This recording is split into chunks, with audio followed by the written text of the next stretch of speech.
Good morning, everyone. It is August 3rd, and I want to talk about what is taking place in the Black Sea region of this war in Ukraine because this is where a lot of significant developments have happened over the last 48 hours or so.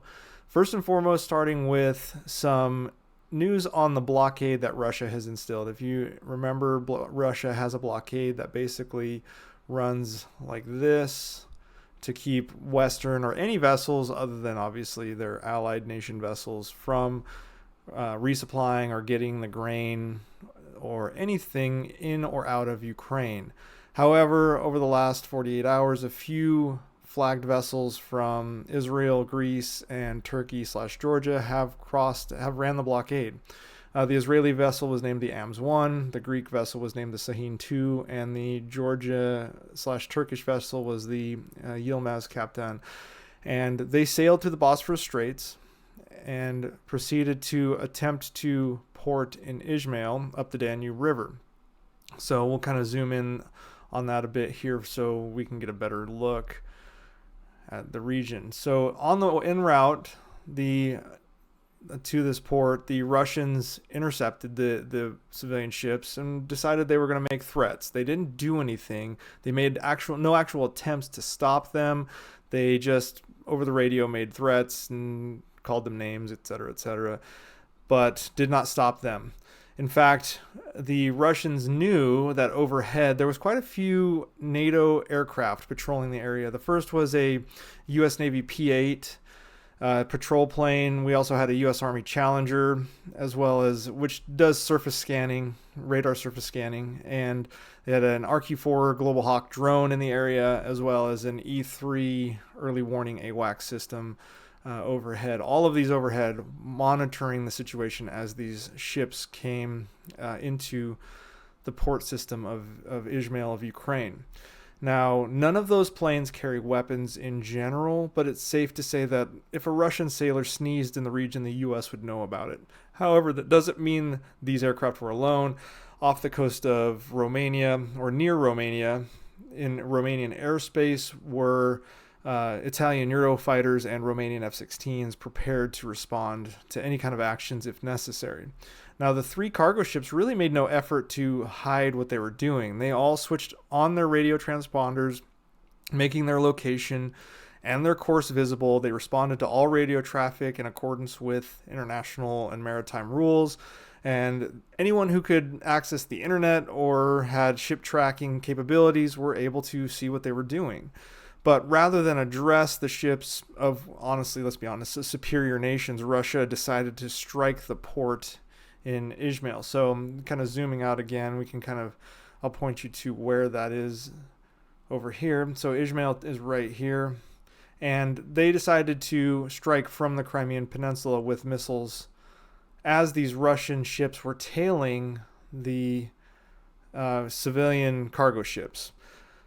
So rather than just address the ships, they attacked the port system. Unfortunately, the strike destroyed 40,000 tons of grain, and it is a significant amount. Some of these ships that were heading there were to pick up grain, and it is possible that they may have to turn around because the grain is no longer available. Ukraine actually responded by launching unmanned drone boats, which the Russians engaged. So as the Russians came closer to the Ukrainian coast to intercept and argue with the cargo ships, Ukraine decided to launch drone boats to attack those Russian ships in kind of a tit for tat. The engagement inevitably involved Russia destroying a few of the drone boats and then leaving to avoid further risk, and so they broke away and sailed away. So Ukraine is striking back in this region by attacking the Crimean Peninsula. They're looking to destroy or at least damage the Russian port system with strikes that took place in Sevastopol, which is down here, as well as other port systems along the entire coast of Crimea. They're using Storm Shadow missiles as well as a new drone that hasn't been seen a whole lot on the battlefield, but it is a proprietary Ukrainian-made drone which gives them the opportunity to strike deep into Russian-held territory. So this answers a question that I keep getting is, can Russia resupply the front line via ship. Well, sort of. The ports are now being targeted by Ukraine, and getting the supplies to the front line still means they have to use road and rail networks that run across bridges that Ukraine has destroyed or targeted. This includes a lot of strikes, significant amounts, including dozens of strikes along this E105 highway. As you can see, there's a major crossroads in Simferopol, as well as up in the more northern reaches of Crimea. And so Ukraine is, and this Chonar up here is where that bridge was destroyed a few days ago. So you can see Ukraine is taking out the depot system, the infrastructure system of Russia's ability to not only resupply by rail, but also by ship from Sevastopol and other ports in the region, because you still have to run the rail lines. And either way, you're still converging in major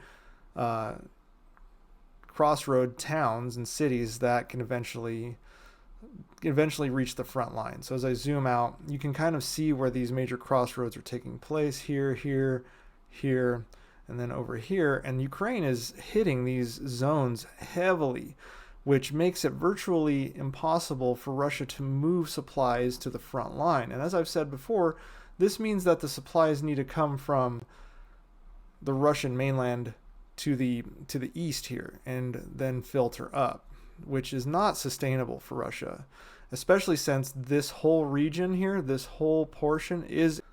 So along with Ukraine striking logistics hubs in Crimea, they're also finding targets of opportunity for tactical strikes on troop formations, as well as equipment that is designed to protect the various harbors and ports of Russia along the Crimean Peninsula and along the Black Sea region.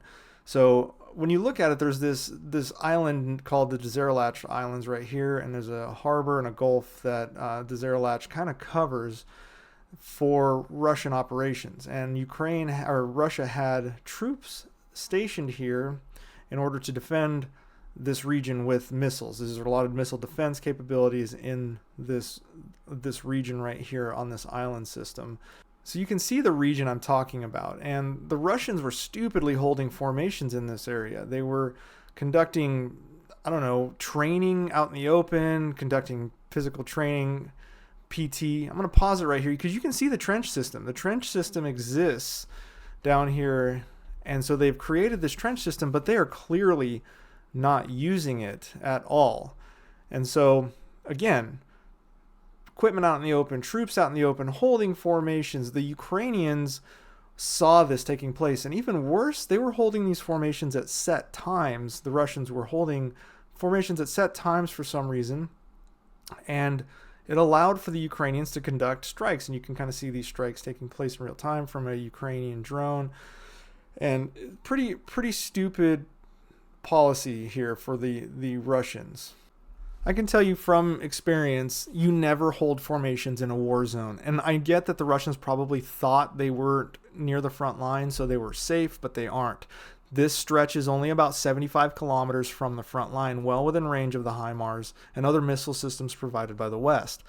And so basically the entirety of the formation along this strip right here was eliminated, and 200 troops died as a result of command stupidity on the Russians' side, simply so that they could have formations and, mess around on the beach, conduct some sort of physical training. This is a war zone. These are not how you conduct operations. This is not how you conduct any kind of even rear echelon operations when it comes to being this close to the front line.